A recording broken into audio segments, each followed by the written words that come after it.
அனைவருக்கும் வணக்கம். இது உங்கள் மலை சேனல். நான் உங்கள் அகிலா. இன்னைக்கு இந்த வீடியோவில் ஒரு vlog தான் பார்க்க போறீங்க. ஒரு டே இன் மை லைஃப் மாதிரி. இன்னைக்கு ஃபுல்லாக நான் என்னெல்லாம் பண்ண போறேன்றதான் இந்த வீடியோவில் நீங்கள் பார்க்க போறீங்க. இன்னைக்கு வந்துட்டு நான் எனக்கு கொஞ்ச நாளில் வந்து கிளாஸஸ்லாம் ஸ்டார்ட் ஆகிடும். யூனிவர்சிட்டி போய் கிளாஸ்லாம் ஸ்டார்ட் ஆகிடுமா, அதுக்கு வந்துட்டு கொஞ்சம் நான் ட்ரெஸ் எல்லாம் ரெடி பண்ணலாம் அப்படின்னு ஒரு ஐடியா இருக்குது. அதனால் அதெல்லாம் தான் இந்த vlogல நீங்கள் பார்க்க போறீங்க. நிறைய பேர் வந்துட்டு பாஸ்ட் போட்ட vlogலாம் வந்துட்டு கொஞ்சம் லென்த் அதிகமாக போடுங்க அப்படின்னு சொல்லி கேட்டிருந்தீங்க. கண்டிப்பாக இந்த வீடியோ வந்து நான் உங்களுக்கு லென்த்தாக கொடுக்க ட்ரை பண்ணுறேன். இந்த வீடியோ வந்து உங்களுக்கு பிடிக்கும்னு நினைக்கிறேன். வாங்க வீடியோக்குள்ளே போகலாம். இப்போல்லாம் நான் வீட்டில் இருந்திருந்த ஃபுல் டே வந்துட்டு நான் தான் சமைக்கிறேன். அதனால் காலையிலேயே வந்துட்டு சமையல் வேலையெல்லாம் முடிச்சிட்டா கொஞ்சம் எனக்கு வந்துட்டு மற்ற வேலையெல்லாம் செய்கிறதுக்கு ஃப்ரீயாக இருக்கும்னு சொல்லிட்டு நான் ஃபஸ்ட்டு அதுதான் பண்ணேன். அதே மாதிரி எப்போது காலையில் வந்து ஏதாவது டிஃபன் தான் பண்ணுவோமா, அம்மா வந்துட்டு மாவாட்டி வச்சுடுவாங்க. அதனால் நான் தோசை ஊற்றிடுவேன். மற்றபடி இப்போ மாவும் இல்லை, சப்பாத்தி ஒரு 2-3 நாள் சாப்பிட்டோம் அப்படின்னா போர் அடிச்சிடும். அதனால் நாங்கள் வந்துட்டு அதுக்கு அடுத்த நாள் வந்து மாவாட்டலன்னா என்ன பண்ணுவோம்னா காலையிலேயே சாப்பாடு வச்சுருவேன். அதனால் சாப்பாடு வந்துட்டு வடிக்கிறதுனால அதை ஃபஸ்ட்டு வச்சுட்டு வெண்டைக்காய் இருந்தது, அதனால் அதை வந்துட்டு ஃப்ரை பண்ணிடலாம் அப்படின்னு சொல்லிட்டு ஃப்ரை பண்ணிகிட்ருக்கேன்.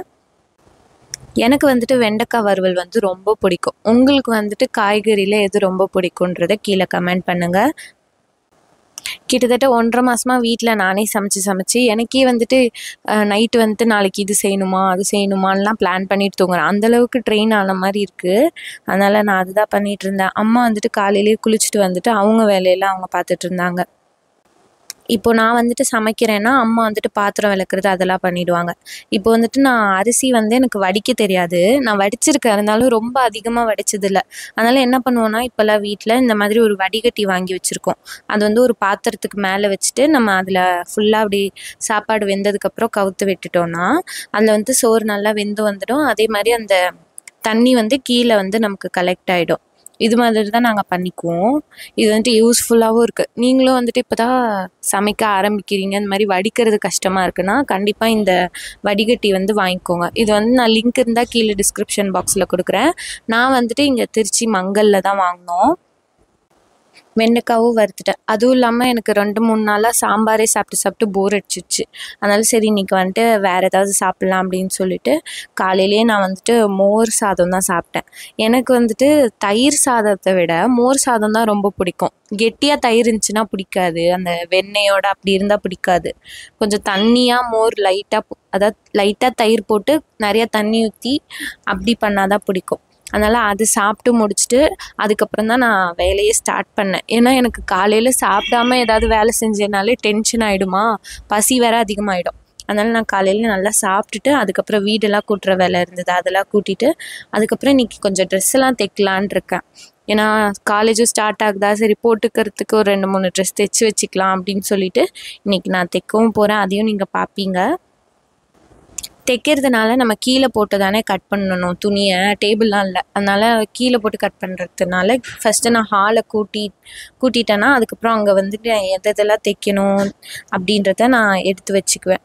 இப்போ வந்துட்டு நான் வந்து அதாவது சாப்பிட்றப்ப எப்படின்னா காலைல சமைச்சு முடிச்சுட்டு குளிச்சுட்டு துவச்சி போட்டு வந்துட்டு சாப்பிட்ருவேன். அப்போனா எனக்கு வந்துட்டு அந்த ஒரு 2-3 வேலை சேர்த்து வந்துட்டு காலையிலேயே முடிஞ்சிச்சுன்னா எனக்கு ஃபுல்லாக ஃப்ரீயாக இருக்க மாதிரி இருக்கும்.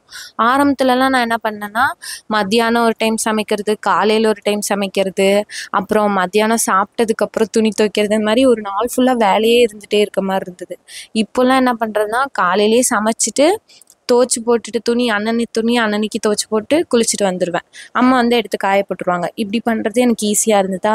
அதுக்கப்புறம் சாப்பிட்டு முடிச்சுட்டு தான் நான் தலையே சீவினேன். இன்றைக்கி வந்து ஆக்சுவலாக என்ன தடவலை. ஏன்னா வந்துட்டு தலை குளிச்சு ஒரு 2-3 நாள் ஆயிடுச்சு. முடி வந்துட்டு இப்போல்லாம் ரொம்பவே கொட்டுது.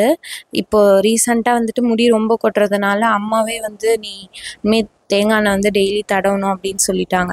அதனால் நான் என்ன பண்ணுறேன்னா தலை குளித்தா கூட அன்றைக்கே வந்து தேங்காய் எண்ணெய் தடவிடுறேன்.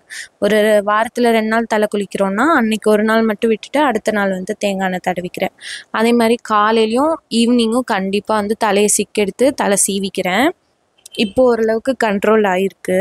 இன்னும் கொஞ்சம் நம்ம ஃபுட்டுலலாம் கரெக்டாக ஹெல்த்தியாக சாப்பிட்டோன்னா கண்ட்ரோல் ஆகிடும்னு நான் நினைக்கிறேன். அப்புறம் நிறைய பேர் வந்து என்கிட்ட வெயிட் கெயினுக்கு வந்து டிப்ஸ் சொல்லுங்கள் அப்படின்னு சொல்கிறீங்க. நான் வந்து வெயிட் கெயின் ஆனது வந்து இது வந்து நேச்சுரலாக ஹெல்த்தியாக வெயிட் கெயின் ஆனது இல்லை. கொஞ்சம் எனக்கு ப்ராப்ளம்ஸ்லாம் இருக்கிறனால அது வெயிட் போட்டுருச்சு. மற்றபடி ஹெல்த்தியாக நான் வெயிட் கெயின் பண்ணல. அதனால் எனக்கு அந்த மாதிரி டிப்ஸும் தெரியல. ஆனால் மோஸ்ட்லி நான் என்ன நிறைய இடத்துல கேள்விப்பட்டிருக்கேன்னா, நைட்டு வந்து வாழைப்பழம் இருக்கு இல்லையா, அதை வந்து பாலில் வந்து மில்க் ஷேக் மாதிரி அடித்து நாட்டு சர்க்கரை போட்டு குடிச்சிங்கன்னா கண்டிப்பாக டெய்லி அதை நைட் குடிச்சிட்டு தூங்கினீங்கன்னா வெயிட் கண்டிப்பாக கெயின் ஆகும். உங்களுக்கு ஏதாவது வெயிட் கெயின் டிப்ஸ் இருந்தால் கீழே சொல்லுங்கள். ஏன்னா அவங்க கேட்டவங்களுக்கு அது ஹெல்ப்ஃபுல்லாக இருக்கும். இப்போ வந்துட்டு எனக்கு ஒரு பிம்பிள் வந்துடுச்சு. கரெக்டாக மூக்குக்கும் வாய்க்கும் நடுப்புற வந்துடுச்சு. அதை வந்துட்டு எப்படியாவது சரி பண்ணணும் அப்படின்னு சொல்லிட்டு நமக்கு சந்தன பவுடர் இருக்கும் இல்லையா, அந்த சந்தன பவுடரை வந்து தண்ணியில் மிக்ஸ் பண்ணி நான் அதை அந்த இடத்துல வச்சுக்கிறேன்.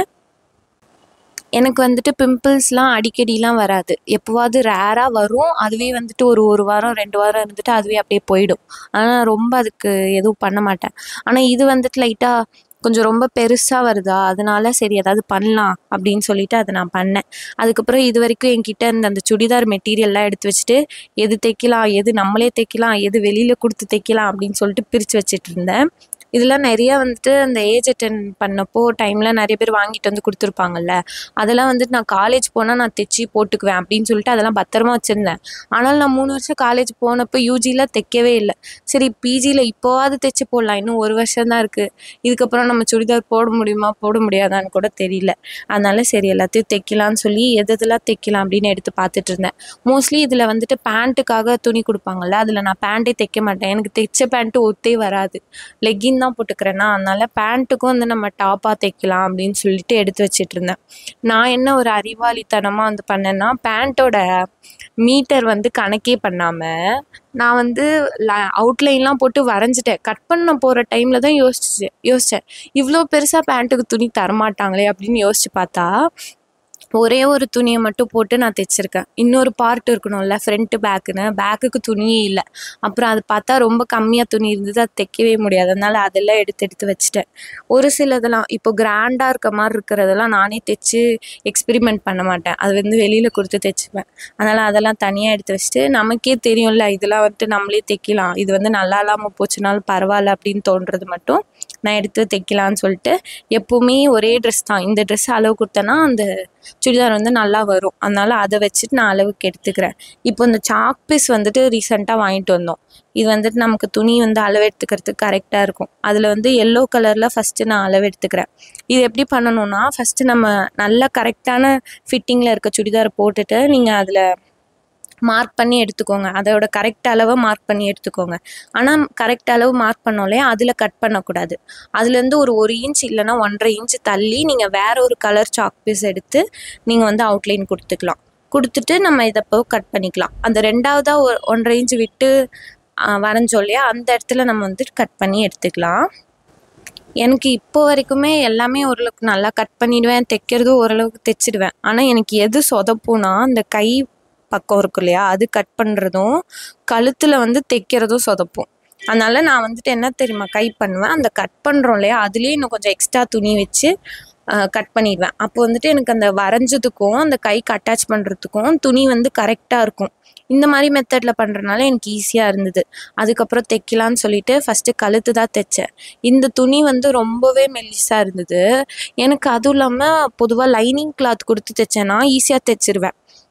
தனியாக நம்ம லைனிங் கிளாத் கொடுக்காம வெறுமனை தைக்கிறோன்னா அது கொஞ்சம் கஷ்டமாக இருக்கும். அது மாதிரி தைச்சேன். ஓரளவுக்கு நல்லா வந்தது. கொஞ்சம் சொதப்புற மாதிரி இருந்தது, கொஞ்சம் டென்ஷன் ஆயிடுச்சு. அதனால தைக்கிறது அப்படியே ஸ்டாப் பண்ணிட்டேன்.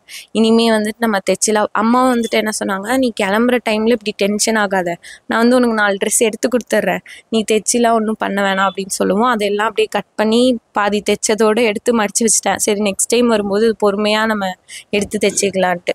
அதுக்கப்புறம் ஒரு மாதிரி அப்செட்டாகவே இருந்ததா, என்னடா நம்ம இன்றைக்கி நிறையா தைக்கலான்னு நினச்சோம், ஒன்றுமே தைக்கலையே அப்படின்னு தோணுச்சு. சரின்னு சொல்லிட்டு நான் சாப்பாடு போட்டு நல்லா சாப்பிட்டுட்டு கொஞ்ச நேரம் ரெஸ்ட் எடுத்துட்டு ஈவினிங் போல் வந்துட்டு இந்த கார்டனில் வந்து வேலை இருந்தது. நிறைய களச்செடிலாம் வளர்ந்துருந்ததா, அதெல்லாம் சரி எடுக்கலாம் அப்படின்ட்டு அம்மா எடுத்துகிட்டு இருந்தாங்க. சரி நம்மளும் ஹெல்ப் பண்ணலான்னு சொல்லிட்டு போய் எடுத்தேன். அது வந்துட்டு ஒரு 1.5 அடி கூட இல்லை, ஒரு அடிக்கு தான் செடி வளர்ந்துருக்கு. ஆனால் வேர் வந்து பயங்கர ஆழமாக போயிருந்தது. நான் வந்துட்டு சரி கொஞ்சம் கொஞ்சம் ஹைட்டில் தானே வளர்ந்துருக்கு, நம்ம ஈஸியாக எடுத்து போட்டுடலாம் அப்படின்னு நினச்சிட்டு நான் பண்ணேன்னா அது என்னமோ அவ்வளோ ஆழமாக போகுது. வேர் ஃபுல்லாக எடுத்தால் தான் திரும்ப வளராதா, அதனால அதெல்லாம் வந்துட்டு எடுத்துகிட்டு இருந்தேன். உங்களுக்கு வந்துட்டு இந்த மாதிரி தோட்ட வேலை இந்த மாதிரி செய்கிறது பிடிக்குமான்றத கீழே கமெண்ட் பண்ணுங்கள். இங்கே வந்துட்டு பக்கத்துலேயே வேப்ப மரம் இருக்கிறதுனால அதுலேருந்து அந்த பழம்லாம் வந்து பறந்து வந்து விழுறதுனால வேப்பம் கன்று வந்து வளர்ந்து வருது. சரி வீட்டுக்குள்ளே வந்துட்டு வேண்டாம், சுற்றிலும் நிறையா வேப்ப மரம் இருக்கிறனால வேண்டான்னு சொல்லிட்டு அதெல்லாம் எடுத்துகிட்டு இருந்தோம். அப்புறம் சின்ன சின்னதாக நிறையா அந்த கொடி மாதிரி படருதுல்ல, அதெல்லாம் வந்துட்டு இந்த வாழை மரத்தோட வேர்லேயே பிடிச்சிட்டு வளருது. சரி இதெல்லாம் எடுத்துடலாம் அப்படின்னு சொல்லிட்டு அதெல்லாம் எடுத்துகிட்டு இருந்தேன். இதுவும் ஓரளவுக்கு நல்லா தான் இருக்கும் ஜாலியாக செய்கிறதுக்கு. ஆக்சுவலாக எனக்கு வந்துட்டு 2 மாதம் கிட்ட லீவு. ஆனாலுமே எனக்கு அதெல்லாம் பத்தவே இல்லை. எனக்கு எப்போவுமே 1 வாரம் விட்டாலும் சரி 2 மாதம் விட்டாலும் சரி லீவு பத்தவே பத்தாது. ஆனால் சில பேர் என் ஃப்ரெண்ட்ஸ்லாம் வந்துட்டு எப்படா காலேஜ் திறக்கும், வீட்டில் ரொம்ப போர் அடிக்குது அப்படிலாம் சொல்லுவாங்க. ஆனால் எனக்கு என்னமோ லீவ்லாம் பத்தவே பத்தாது. உங்களுக்கு எப்படின்றது கீழே கமெண்ட் பண்ணுங்கள். இன்னும் கொஞ்ச நாளில் வந்துட்டு காலேஜ் ஸ்டார்ட் ஆக போகுது, யூனிவர்சிட்டி ஸ்டார்ட் ஆக போகுது. நான் வந்துட்டு கண்டிப்பாக அந்த டே பிஃபோர் காலேஜ் ஸ்டார்ட்ஸ் அந்த மாதிரி ஒரு வீடியோ கண்டிப்பாக பண்ணுறேன். ஏன்னா அதுக்கு வந்துட்டு ஏற்ற மாதிரி சில பொருட்கள்லாம் நான் வாங்கி வச்சுருக்கேன். அதெல்லாம் காமிச்சா உங்களுக்கு ஃப்ரெஷர்ஸ்க்கும் ஈஸியாக இருக்கும். ஆக்சுவலி ஃப்ரெஷர்ஸ்க்குலாம் நிறைய பேருக்கு காலேஜ் தொடங்கி நீங்கள் போயிட்டு இருந்திருப்பீங்க. எனக்கு ஆக்சுவலாக லேட்டாக தான் ஸ்டார்ட் ஆகுது. அதனால் அது ரிலேட்டடாக வீடியோஸ் வந்து கண்டிப்பாக இதுக்கப்புறம் வரும். இதுக்கப்புறம் லீவில் வந்துட்டு இருக்கிற விலாக் வந்துட்டு இன்னும் அடுத்த லீவுக்கு தான் இனிமேல் வரும்னு நான் நினைக்கிறேன். அதுக்கப்புறம் அம்மாவும் வந்துட்டு கொஞ்சம் நேரம் செஞ்சுட்டு இருந்தாங்க. சரி நான் அவங்க கூட அப்படியே பேசிக்கிட்டே எல்லாத்தையும் செஞ்சுட்டோம். உங்களுக்கு வந்துட்டு காலேஜ்லாம் ஸ்டார்ட் ஆயிடுச்சா, எப்படி இருக்குது? நீங்கள் ஃபஸ்ட் டைம் இப்போ தான் காலேஜ் போகிறீங்கன்னா அந்த எக்ஸ்பீரியன்ஸ்லாம் எப்படி இருக்குன்றது கீழே கமெண்ட் பண்ணுங்கள். நானும் வந்து அது ரிலேட்டடாக ஒரு வீடியோ போடுறேன். அதுக்கப்புறம் இதெல்லாம் க்ளீன் பண்ணி முடிச்சுட்டு நாங்கள் பறந்து போ மூவி தான் போயிருந்தோம். ரொம்பவே நல்லா இருந்தது. நீங்களும் கண்டிப்பாக போய் பாருங்கள். இவ்வளோ நேரம் பொறுமையாக இந்த வீடியோ பார்த்ததுக்கு நன்றி.